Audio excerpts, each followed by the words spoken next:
Maharashtra municipal corporation തെരഞ്ഞെടുപ്പിൽ കാവിത്തരംഗം. ആകെയുള്ള 29 municipal കോർപ്പറേഷനുകളിൽ 23 BJP നേതൃത്വം നൽകുന്ന മഹായുതി സഖ്യം അധികാരത്തിലെത്തുകയാണ്.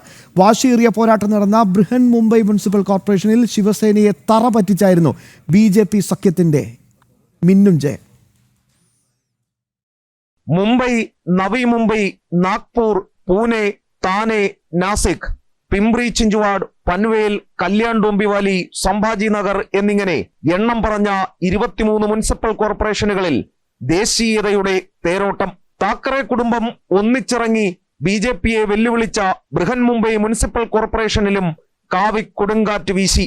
ശിവസേനയുടെ 28 വർഷത്തെ സമഗ്രാധിപത്യം പൊളിച്ച് കേവല ഭൂരിപക്ഷവും കടന്ന വിജയമാണ് മഹായുതി സഖ്യം നേടിയത്.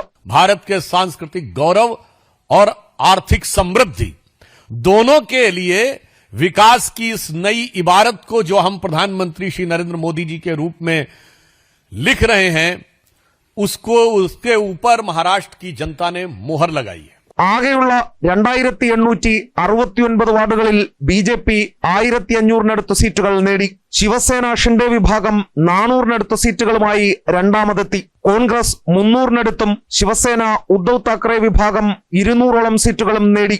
NCP അജിത് പവാർ വിഭാഗവും ശരത് പവാർ വിഭാഗവും ഒരുമിച്ചിറങ്ങിയിട്ടും കാര്യമായ പ്രകടനം കാഴ്ചവെക്കാനായില്ല.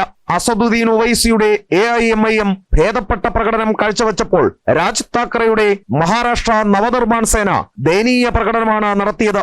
അതേസമയം പതിവ് പോലെ വോട്ട് ചോരി ആരോപണവുമായി പ്രതിപക്ഷ ക്യാമ്പ് സജീവമായിട്ടുണ്ട്.